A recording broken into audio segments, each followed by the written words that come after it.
ओम नमः सिद्धेभ्यो। नमो अरिहन्ताणं नमो सिद्धाणं नमो आयर्याणं नमो उवज्झायाणं नमो लोये सव्यसाहुणम्। मंगलमय मंगलकरण वीतराग विज्ञान नमो ताहि जाति भय अरिहंतादि महान। करि मंगल करि हो महाग्रंथ करन को काज। जाति मिले समाज सब पावे निज पद राज। इस भव तरु का मूल एक जानहु मिथ्या भाव। ताको कर निर्मूल अब करिए मोक्ष उपाय।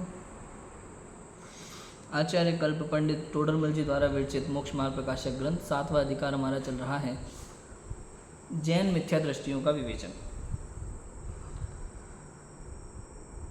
मोक्ष मार्ग प्रकाशक में पंडित टोडरमल जी ने संसार परिभ्रमण का स्वरूप समझाने के बाद ये संसार परिभ्रमण का जो मूल कारण है ना, मिथ्या दर्शन ज्ञान चारित्र, इसके विषय में बताया। अब ये मिथ्यात्व जो है ना, ये मिथ्यात्व दो प्रकार का होता है, अग्रहित मिथ्यात्व और ग्रहित मिथ्यात्व। अग्रहित मिथ्यात्व जो अनादि से है, अभी तक जिसे सम्यक दर्शन नहीं हुआ है, अग्रहित मिथ्यात्व अनादि से ही जिसकी पर्याय में अहम बुद्धि है, प्राप्त पर्याय में तन्मयता है, पर द्रव्यों को अपना स्वीकार करके बैठा हुआ है, पर भावों को मैं ही हूँ ऐसा मानता है, ये अग्रहित मिथ्यात्व है इस जीव का।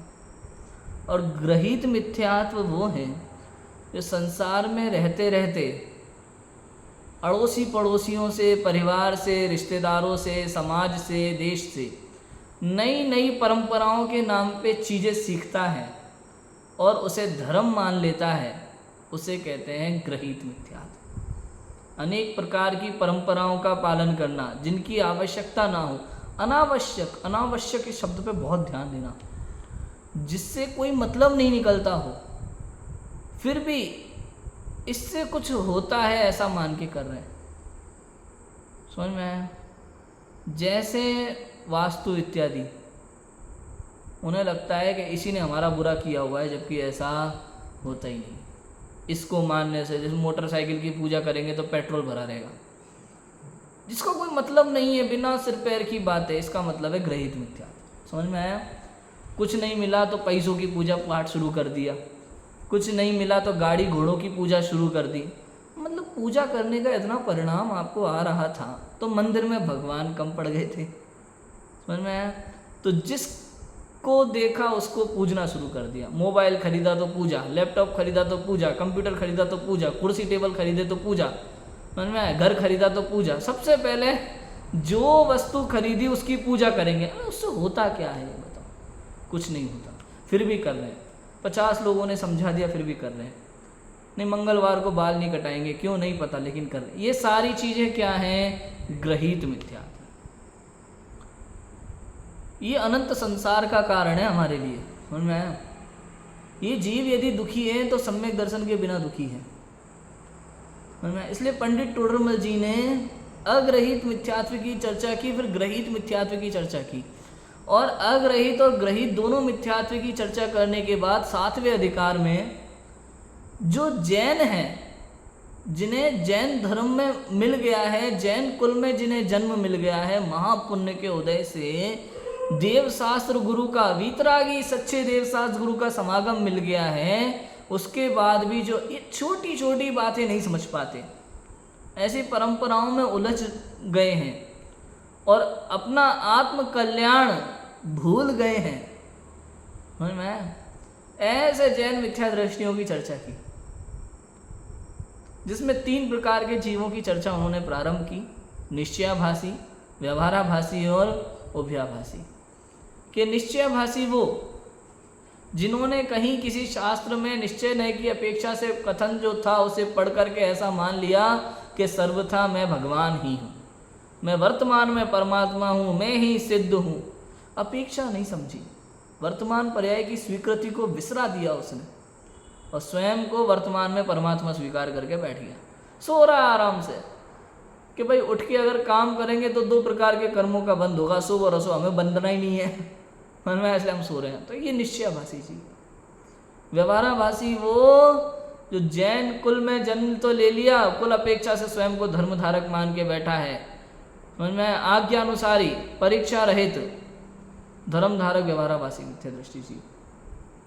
बिना परीक्षा के लोगों ने कह दिया और हमने मान लिया, देखो बड़ों की आज्ञा का पालन करना अपना कर्तव्य, अपन तो ज़्यादा जानते नहीं, हम तो क्या है बुद्धू हैं, और हमारा जो दिमाग है, हमारी जो बुद्धि है वो किराए पर है, उसका प्रयोग हमें करना नहीं है। क्यों बड़ों ने कहा ना भाई, बड़ों की आज्ञा का पालन करना पहला धर्म है।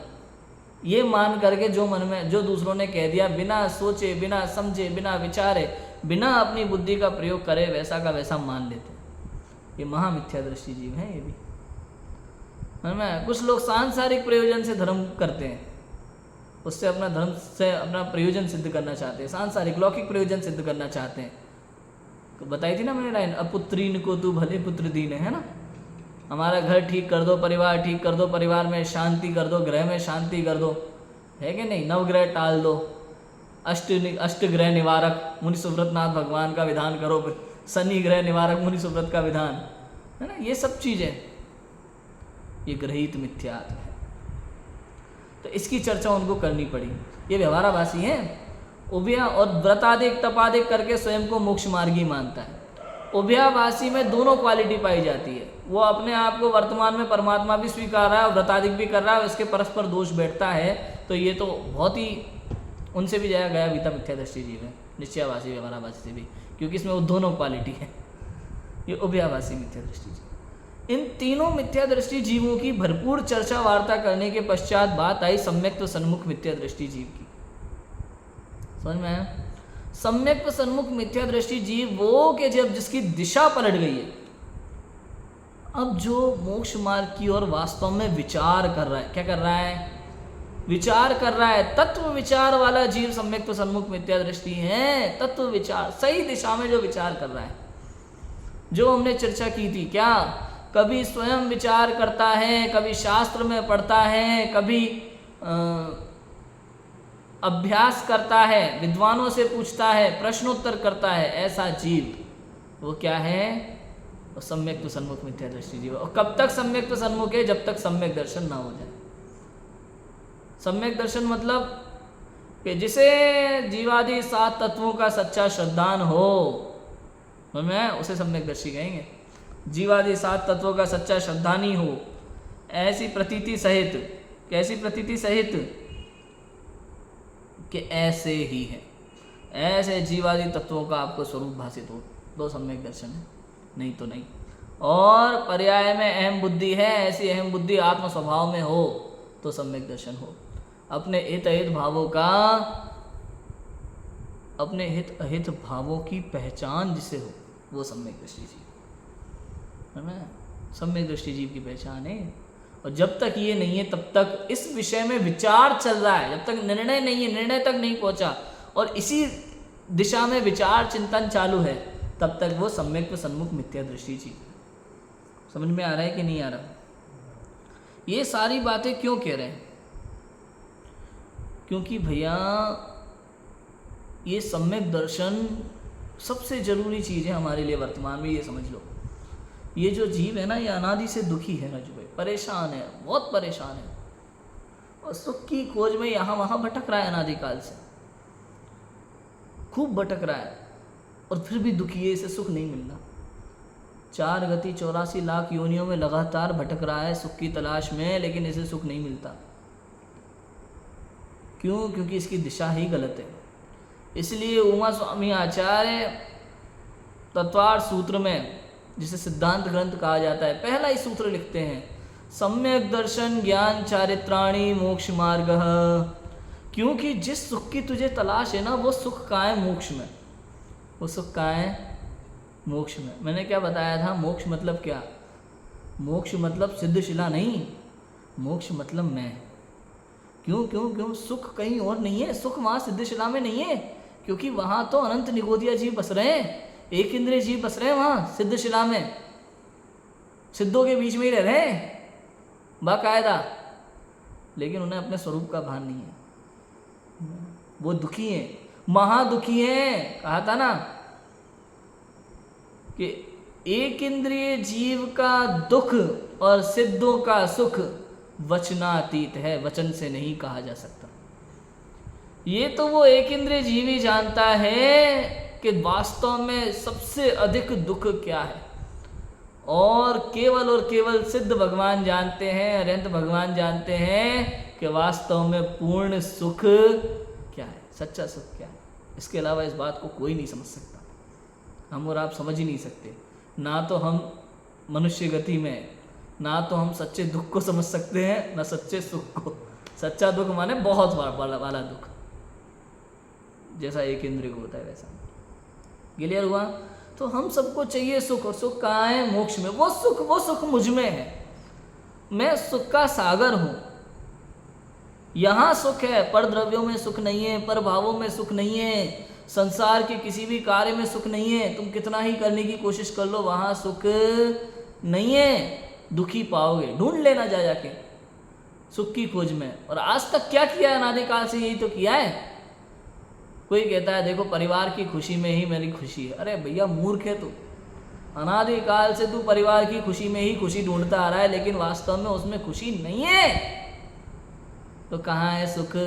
सुख तो आत्मा में है। कहाँ पे है?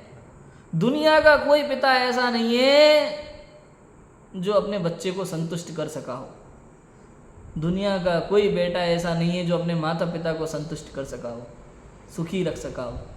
क्यों? क्योंकि प्रत्येक संसारी जीव तृष्णा का धनवान है।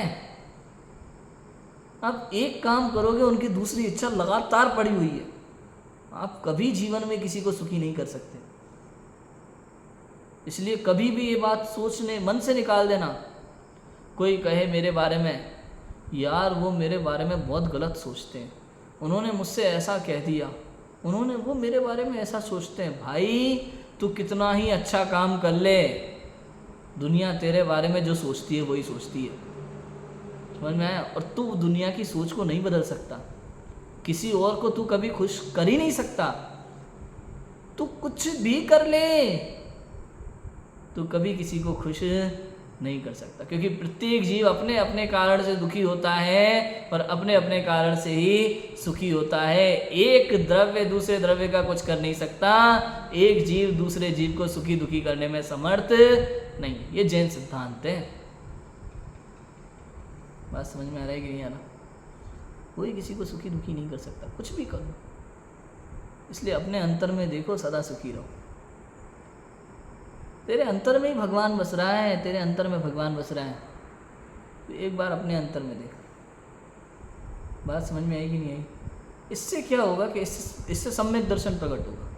लिखा ना उमा स्वामी आचार्य ने, सम्यक दर्शन ज्ञान चारित्राणी मोक्ष मार्गा। ये जो सुख है ना, ये जो मोक्ष है, इसी सुख को मोक्ष कहते हैं। पूर्ण सुख को प्राप्त कर लिया तो मोक्ष है। इस मोक्ष का मार्ग क्या है भाई? प्राप्त करने का मार्ग के सम्यक दर्शन ज्ञान चारित्राणी मोक्ष मार्ग। ये सम्यक दर्शन ज्ञान चारित्र की एकता, इसका नाम मोक्ष मार्ग। ये एक साथ प्रकट होते हैं, एक समय में प्रकट होते हैं। ठीक है?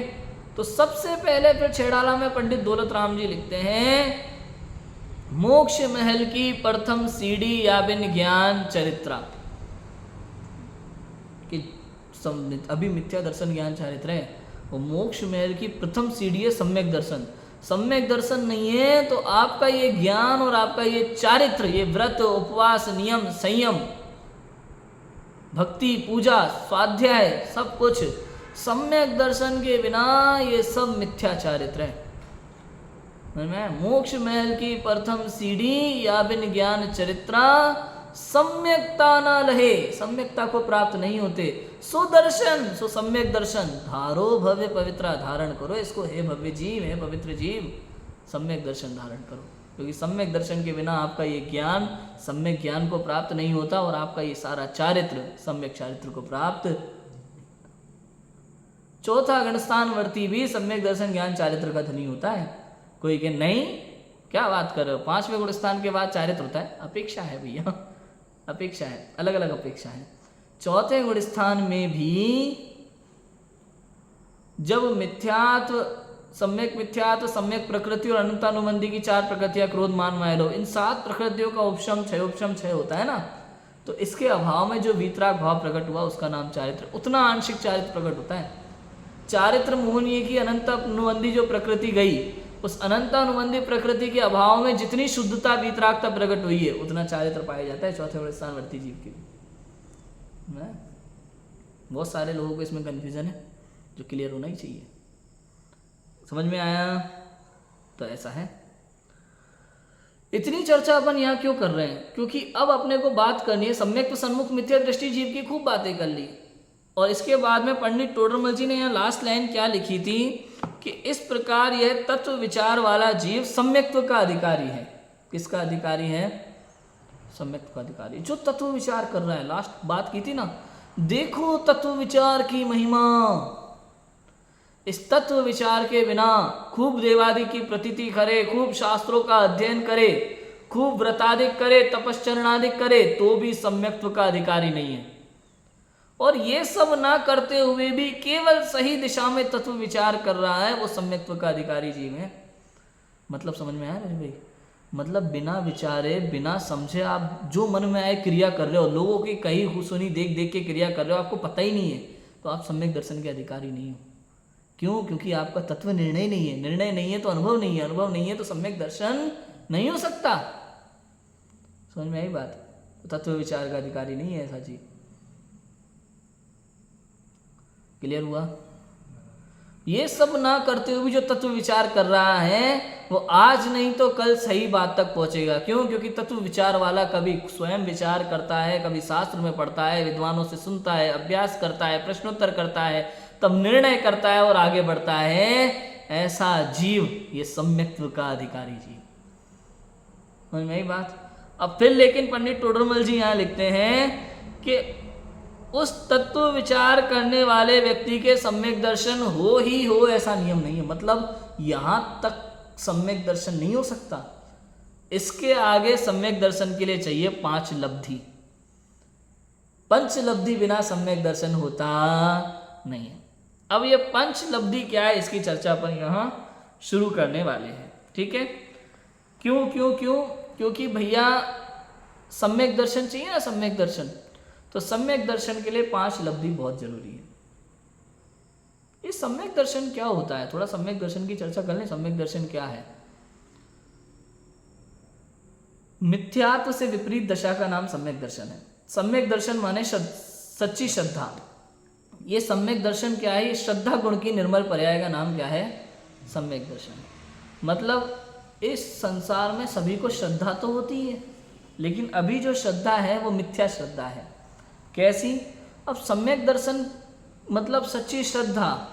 इसका मतलब ये नहीं है कि भाई अभी तक तो क्या टेबल को ये कुर्सी समझ के बैठा था, आज इसने टेबल मान ली तो सम्यक दर्शन हो गया। नहीं, सम्यक दर्शन के लिए पंडित आचार्य उमा स्वामी ने दूसरा क्षेत्र लिखा। क्या है सम्यक दर्शन? के तत्वार्थ श्रद्धानम सम्यक दर्शन। अर्थ के 2 अर्थ है वहां पे। तत्व माने तो तत्व है, उसका जो भाव, इसका नाम हो गया तत्व। और अर्थ शब्द के वहां 2 अर्थ है।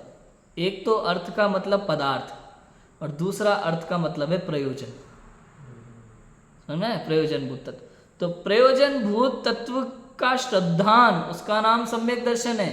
और उस तत्व माने पदार्थ, पदार्थ का श्रद्धान। वो पदार्थ कौन से? कि जीवा जीवाश्रव बंध संवर निर्जरा मोक्षास तत्वम। ये 7 तत्व ये पदार्थ कहलाते हैं। समझ में आया? तत्व भी कहते हैं इनको, पदार्थ भी कहते हैं इनको। ऐसा है। ठीक है? तो इनका सच्चा श्रद्धान हो तो सम्यक दर्शन। फिर पंडित टोडरमल जी ने यहाँ सम्यक दर्शन के लिए 4 लक्षण बताए थे। सच्चे देवसास गुरु का यथार्थ श्रद्धान, 7 तत्वों का यथार्थ श्रद्धान और स्वपर का यथार्थ श्रद्धान, निज शुद्धात्मा का यथार्थ श्रद्धान। ये चारों में अविनाभाव संबंध है। एक है तो तीनों हैं, एक नहीं है तो तीनों ही नहीं। समझ में आ गया? इसकी चर्चा हुई थी। ये क्यों कहा जा रहा है भाई ये सम्यक दर्शन के बिना मोक्ष मार्ग में आगे नहीं बढ़ सकता जी। सम्यक दर्शन माने मोक्ष मार्ग का प्रारंभ, सम्यक दर्शन माने सच्चे सुख का पहला आस्वादन। माने सच्चे सुख का पहला आस्वादन, एक समय के लिए उसका स्वाद आता है अतीन्द्रिय आनंद का, वो सम्यक दर्शन का काल है, निर्विकल्प अनुभव का काल है। अब ये सम्यक दर्शन जो है 3 प्रकार से होता है। समझ में? कैसे होता है? क्या कौन कौन से होता है सम्यक दर्शन?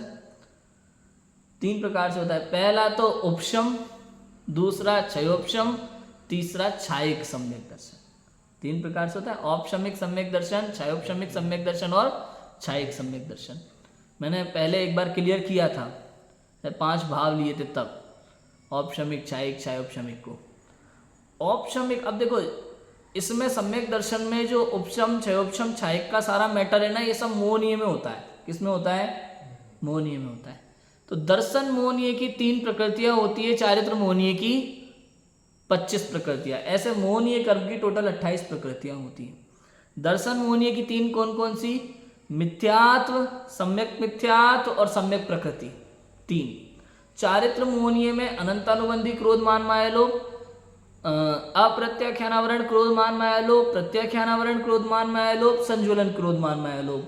इसके अलावा 9 कषाय, 9 माने वहाँ अर्थ होता है अल्प, ईशत, थोड़ी, है ना। तो 9 कषाय माने हास्य, रति, रति, शोक, भय, जुगुप्सा, स्त्रीवेद, पुरुषवेद, नपुंसकवेद, ये मोहनीय की प्रकृतियां। इसमें सबसे पहले चौथे गुण स्थान में जाती हैं दर्शन मोहनीय की 3, चारित्र मोहनीय की 4, अनंतानुबंधी क्रोध मान माया लोभ, ये टोटल मिलके 7 प्रकृतियां। अब इन 7 प्रकृतियों का यदि उपशम हुआ है तो औपशमिक सम्यक दर्शन, क्षयोपशम है तो क्षयोपशमिक सम्यक दर्शन, और क्षय हो गया है तो छायिक सम्यक दर्शन। ठीक है। अब औपशम, उपशम, क्षयोपशम, छायिक तो मैं बताऊंगा ही अभी क्या है, लेकिन अभी एक महत्वपूर्ण बात मुझे ये बतानी है कि जो छायिक सम्यक दर्शन होता है ना, ये कभी छूटता नहीं है। पता है, एक बार किसी जीव को छायिक सम्यक दर्शन हो गया तो छूटेगा नहीं, बहुत जल्दी मोक्ष आने वाला है अब वो। समझ में है?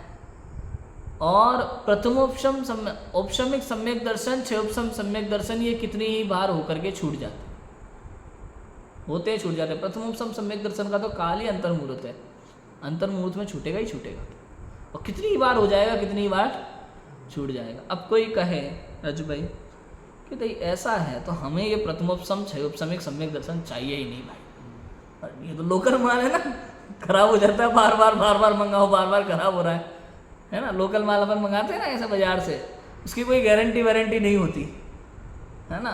वो तो आप ले आओ, सस्ता भी पड़ता है, गारंटी वारंटी कुछ होती नहीं है। ले आओ और ला करके आपने लगाया। कभी कभी तो ऐसा होता है, जैसे मुझे आज भी याद है, नई नई सीएफएल मार्केट में आई थी ना, पहले बल्ब चलते थे 100 वाट के, जब मार्केट में नई नई सीएफएल आई थी तो गारंटी वाली सीएफएल आती थी 150-200 रुपये की कम से कम, छोटी छोटी भी, और लोकल आई थी 25 रुपये की और जो 100 वाट का बल्ब था वो आता था 6 रुपये का, 7 रुपये का। ठीक है, तो 25 रुपये की सेफल लाए, एक बार बल्ब में उसमें लगाई होल्डर में, और तुरंत ही फूक गई वो। इसको कहते हैं मतलब हुआ और छूट गया में। तो अब कोई कहे भाई ऐसा लोकल माल का प्रयोग हमें करना ही नहीं, हमें तो छायिक वाला चाहिए। तो भाई नियम ऐसा है कि जो छायिक सम्यक दर्शन होता है ना, ये उसी को होता है जिसके क्षयोपशमिक सम्यक दर्शन। यदि आपको क्षयोपशम सम्यक दर्शन नहीं है तो आपको छायिक सम्यक दर्शन हो सकता, क्षयोपशम पूर्वक ही छायिक होता है। बराबर है? मतलब अगर आप कहीं जा रहे हो, रास्ते में कोई नगर पड़ता है तो उसको पार किए बिना डायरेक्ट आप नहीं पहुंच सकते, उसको पार करना, भले आपका उससे कोई मतलब नहीं है, प्रयोजन नहीं है, लेकिन जरूरी है ना। ऐसे ठीक है, तो फिर क्षयोपशम ले लेते हैं भाई। क्षयोपशम होता है प्रथमोपशम पूर्वक, इसलिए आपको पहले प्रथमोपशम सम्यक दर्शन जरूरी है। अब ये उपशम सम्यक दर्शन के 2 भेद है, प्रथमोपशम द्वितीयोपशम। ये प्रथमोपशम नियम से चौथे गुण स्थान में होता है, और द्वितीयोपशम होता है सातवें गुण स्थान के बाद जो उपसम श्रेणी चढ़ते हैं ना, उसको कहते हैं द्वितीयोपशम सम्यक दर्शन। ठीक है, इसमें भी बहुत सारे लोगों को कन्फ्यूजन रहता है। ऐसा लगता है कुछ लोगों को कि भाई प्रथमोपशम मतलब पहली बार जो हुआ प्रथमोपशम, उसके बाद उपसम तो चूंकि ओके छूट जाता है कई बार, दोबारा जब होगा तो वो द्वितीयोपशम होगा, तो ऐसा नहीं है, इसलिए कन्फ्यूजन ना रहे, प्रथमोपशम ही होगा। अनादि मिथ्या दृष्टि हो, चाहे जिसको प्रथमोपशम सम्यक दर्शन होके छूट गया हो, दोबारा हो, तो उसको भी पहले कौन सा होगा? प्रथमोपशम हो। द्वितीयोपशम सम्यक दर्शन कहाँ होता है?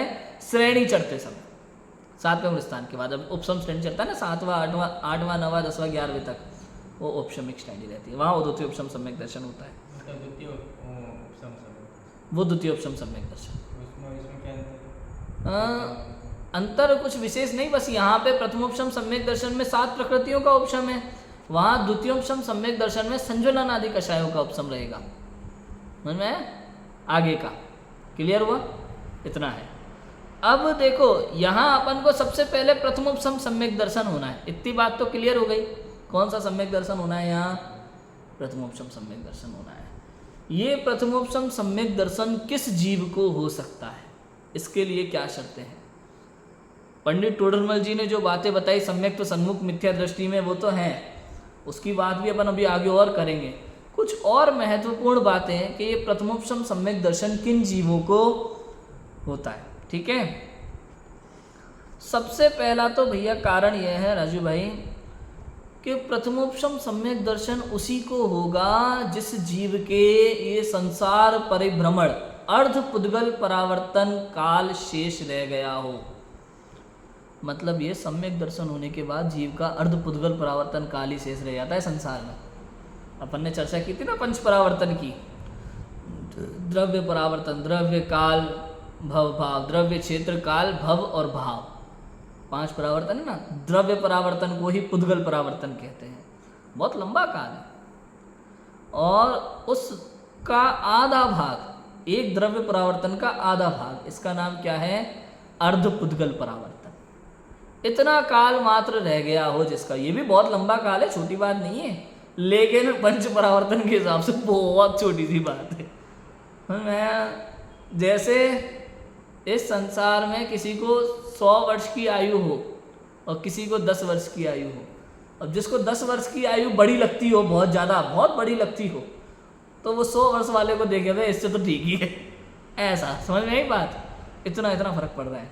तो अर्ध पुद्गल परावर्तन काल मात्र शेष रह गया हो, उसको ही प्रथमोपशम सम्यक दर्शन होगा, बिना इसके नहीं हो सकता। अब इसमें अपन ने कुछ नहीं किया, स्वयं वस्तु व्यवस्था है।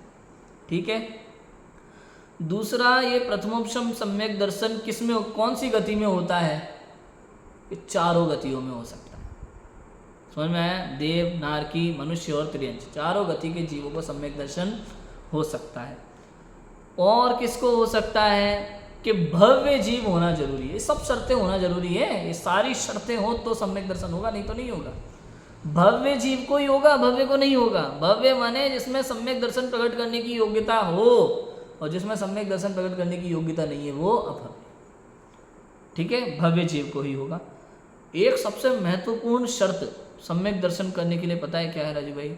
मिथ्या दृष्टि होना जरूरी है उसका, क्योंकि अगर वो मिथ्या दृष्टि नहीं है तो उसको सम्यक दर्शन नहीं होगा। सम्यक दृष्टि को सम्यक दर्शन कैसे हो सकता है? मिथ्या दृष्टि होना बहुत जरूरी है। जो मिथ्या दृष्टि है, अनादि हो चाहे शादी हो, लेकिन मिथ्या दृष्टि हो, मिथ्या दृष्टि जीव को ही सम्यक दर्शन होगा। अब कई बार लोग कहते हैं ना तुम सम्यक दर्शन की ऐसी चर्चा करने बैठ जाते हो, हम तो मिथ्या दृष्टि, अरे भाई मिथ्या दृष्टि को ही होता है, सम्यक दृष्टि को सम्यक दर्शन नहीं होता। मतलब हम और आप इस चर्चा के लिए एकदम परफेक्ट हैं, हमें ही करना है, हमें ही होना है। समझ में आई बात? मिथ्या दृष्टि को ही होगा। नेक्स्ट, संगी पंचेंद्रिय को ही होगा। इस बात के लिए पंडित टोडरमल जी ने क्या लाइन दी थी? संगी पंचेंद्रिय को ही सम्यक दर्शन होगा, इसके लिए क्या लाइन दी पंडित टोडरमल जी ने? कि ज्ञानावर्णादि कषायों का इतना क्षयोपशम हो कि तत्व विचार करने की शक्ति हो। ये किस में आ गई क्वालिटी? संगी पंचेंद्रिय जीवों में। संगी पंचेंद्रिय को ही होगा। हाँ, कषायों की मंदता है, ज्ञानावर्णादि का इतना क्षयोपशम है। कषायों की मंदता की बात इसमें भी आगे आएगी। ज्ञानावर्णादि का इतना क्षयोपशम है कि तत्व विचार करने की शक्ति हो। तत्व विचार करने की शक्ति केवल मन वाले जीवों को होती है, संघी पंचेंद्रिय जीवों। ठीक है। नेक्स्ट, पर्याप्तक होना चाहिए पूर्ण। पर्याप्ति या पर्याप्ति की चर्चा है ना, जिसके शरीर में पर्याप्ति पूर्ण नहीं है तो उसको नहीं हो सकता। पर्याप्तक होना बहुत जरूरी है। गर्भज, अब देखो मनुष्य और त्रियंचों में गर्भजों को ही होगा ना, सम्मूढ़ को नहीं होगा, ये कहना चाह रहे। जन्म 3 प्रकार के होते हैं, गर्भज, सम्मूढ़ और उत्पाद। देवों और नारकियों में तो उत्पाद होता है, लेकिन मनुष्य त्रियंचों में गर्भज भी होता है, सम्मूढ़ भी होता है। सम्मूढ़ को सम्यक दर्शन नहीं होता, ये कहना चाह रहे हैं। ठीक है, सम्मूढ़ को सम्यक दर्शन होता नहीं, गर्भज को होता है। अंडे वाले भी गर्भज के लिए। हाँ, गर्भज के 3 भेद होते हैं, जरायुज, पोतज और अंडज। 3 प्रकार के होते हैं। जरायुज माने मनुष्य जैसे जन्म लेता है, वो जो थैली जैसी लपटी होती है ना, उसको बोलते हैं जरायुज, जरा शायद है ना, वो जरायुज कहलाते हैं। और जो अंडे से उत्पन्न होते हैं वो अंडज कहलाते हैं। छिपकली, सांप आदि, अजगर है ना, ये मुर्गी अंडज कहलाते हैं। और तीसरा बताया मैंने पोतज। पोतज माने जैसे शेर के बच्चे जो जन्म लेते ही भागने दौड़ने लगते हैं, ये पोतज कहलाते हैं। गाय वाले के भी होते हैं, हाँ, बकरी के भी। हाँ, जिसके भी होते हैं, लगा लेना। गाय के तो शायद थैली वाले होते हैं ना, जरायुज होंगे ना गाय के, तो थैली होती है उनके साथ में। चलने लगते हैं ना, जैसे पैदा होते हैं। हाँ, तो जो भी है, तो जो भी चल पैदा होते ही दौड़ने भागने लगते हैं, एकदम साफ सुथरे बढ़िया शानदार, वो कहलाते हैं पोतज। तो जरायुज, अंडज और पोतज, इस प्रकार के तीनों, ये तीनों लेकिन गर्भज कहलाते हैं।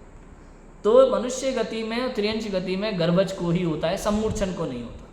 ठीक है। फिर अब नेक्स्ट पॉइंट है मंद कषाय रूप विशुद्धता जिसकी होती है, जिसकी कषाय मंद हो, मंद कषाय वाले को ही होगा, तीव्र कषाय वाले को नहीं होगा। अभी तो और आगे अपन चर्चा करेंगे, विशुद्धि लब्धि की चर्चा करेंगे ना, तो मंद कषाय तो बहुत जीवों को हो जाती है, लेकिन मंद कषाय में वो तत्व विचार में उद्यमी हुआ कि नहीं हुआ, बात वहाँ आएगी, वो लब्धि की बात आएगी। लेकिन यहाँ सम्यक दर्शन के लिए कह रहे हैं मंद कषाय का होना जरूरी है, तीव्र कषाय जीव को सम्यक दर्शन। अब मंद कषाय तीव्र कषाय क्या है, इसकी भी चर्चा अपन करेंगे आगे। अभी सिंपली अपन किसको सम्यक दर्शन हो सकता है उसकी बात कर रहे हैं। ये सारी चीज़ें एक बार समझ में आ जाएगी ना, तो फिर अपन को सम्यक दर्शन की पंचलब्धियों की चर्चा करने में थोड़ा आनंद आएगा। जागृत अवस्था में होगा, सोते हुए को नहीं होगा।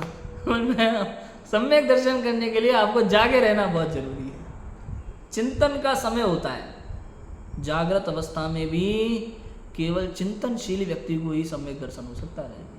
बैठे बैठे चुपचाप ऐसा चल रहा हो, कुछ भी काम सांसारिक मोह में पड़ा हो, वैसे जीव को नहीं होता। मंद कसाई जीव को होता है, जागृत अवस्था में होता है, जब वो आत्मदृष्टि से तत्व चिंतन कर रहा हो, वैसे जीव को होता है। साकार ज्ञानोपयोग में होगा, ज्ञानोपयोग में होता है, मतलब ज्ञान में होता है। निर्णय जो होता है ना, तत्व निर्णय, वो ज्ञान में होता है, इसलिए ज्ञानोपयोग में ही सम्यक दर्शन होता है। और ज्ञानोपयोग हम सबके पास है, उसमें कोई चिंता की बात नहीं है। नेक्स्ट है 5 लब्धि पूर्वक ही होगा। 11 पॉइंट बता दिए मैंने सम्यक दर्शन के लिए। इसमें कौन कौन से 11 पॉइंट बता दिए कि जिनका संसार परिभ्रमण का काल अर्धपुद्गल परावर्तन रह गया हो, चारों गति में होगा, भव्य जीव को ही होगा, मिथ्या दृष्टि को ही होगा, संगी पंचेंद्रिय को ही होगा, पर्याप्तक को ही होगा, मनुष्य और त्रियंश में गर्भज को ही होगा, और मंद कसाय रूप विशुद्धताधारी हो ऐसे जीव को ही होगा, जागृत अवस्था में ही होगा, साकार ज्ञानोपयोग में ही होगा, और नेक्स्ट पंच लब्धि पूर्वक ही सम्यक दर्शन इस जीव को होगा। ठीक है। अब पंच लब्धि क्या क्या होती हैं, कौन कौन सी होती हैं? सबसे पहले तो पंच लब्धि कितनी होती है? तो पंच लब्धि होती है 5। कौन कौन सी? क्षयोपशम, विशुद्धि, देशना, प्रायोग्य और करण। जिन जीवों को ये 5 लब्धि हो उसी को सम्यक दर्शन होगा, नहीं तो नहीं। लब्धि का अर्थ ही है प्राप्ति, तो इनके बिना, चूंकि इन 5 के बिना सम्यक दर्शन की प्राप्ति संभव नहीं है, इसलिए इन 5 का नाम क्या रख दिया? पंचलब्धि, सम्यक दर्शन को प्राप्त कराने में इनका बहुत बड़ा योगदान है। अब एक बात बताएं आपको, ये जो त्रियंच गति के जीव हैं इनको नहीं पता कि सम्यक दर्शन की कौन सी लब्धि होती है, कौन सी नहीं होती, क्या चल रहा है क्या नहीं चल रहा, लेकिन फिर भी उनके भी ये पांचों लब्धि होती हैं, तभी सम्यक दर्शन होता है, पता हो ना हो। मतलब छोटे बच्चे को भले उसको नहीं पता हो कि अग्नि गर्म होती है कि ठंडी होती है, लेकिन फिर भी अग्नि उसे जलाएगी जलाएगी, पता हो कि नहीं पता, बताओ। अग्नि में जलने के लिए अग्नि की जानकारी होना जरूरी है कि नहीं है रजू भाई? नहीं है। ऐसे ही सम्यक दर्शन के लिए, आत्मानुभव के लिए पूरे संसार का ज्ञान, द्वादश सांग का ज्ञान होना जरूरी, वेद विज्ञान ही जरूरी है। तो फिर पंडित जी इतनी चर्चा काय कर रहे हैं आप बैठे बैठे फालतू में हमारे साथ? ये बात इतनी है कि अगर ये चर्चा नहीं करेंगे तो दूसरी भी कथा में हम उलझेंगे। समझ में आया? ये समझने वाली बात है। जैसे जैसे हम इसको समझते हैं हमारा ज्ञान निर्मल होता है, विशुद्धता बढ़ती है। जितनी हम सांसारिक चर्चा करते हैं ना राजू भाई, उतनी ही अशुद्धता बढ़ती है, और जितनी जितनी हम तत्व विचार करते हैं, तत्व चर्चा करते हैं, उतनी उतनी विशुद्धता बढ़ती है, और जितनी जितनी विशुद्धता बढ़ती है तो समझना सम्यक दर्शन की विशुद्धि लब्धि आ रही है। ठीक है, इसलिए हमारी ये सारी चर्चा है। पंचलब्धि का बहुत ही प्यारा प्रकरण है जिसकी चर्चा अपन को प्रारंभ करनी है। आज का तो हमारा समय हो गया है, हमने इतनी चर्चाएं की हैं कि भैया यदि सुख चाहिए, मोक्ष चाहिए तो सम्यक दर्शन जरूरी है, और सम्यक दर्शन के लिए क्या क्या होना जरूरी है, भूमिका, वो हमने सारी बातें की। अब जो बाकी सारी चीज़ें तो हमारे पास लगभग है ही। अब पंचलब्धि, बाकी की चर्चा हमने करी भी है सम्यक सम्मुख मिथ्या दृष्टि के प्रकरण में। पंचलब्धि जो है वो क्या है, उसके विषय में हमें समझना है। यहाँ पंडित टोडरमल जी ने जो विषय लिखा है 5 लब्धियों का, उस आधार पर हम पंचलब्धि को समझेंगे। कल से हम ये विषय प्रारंभ करेंगे। अभी की बात को विराम देते हैं। ओम नमः सिद्धेभ्यः।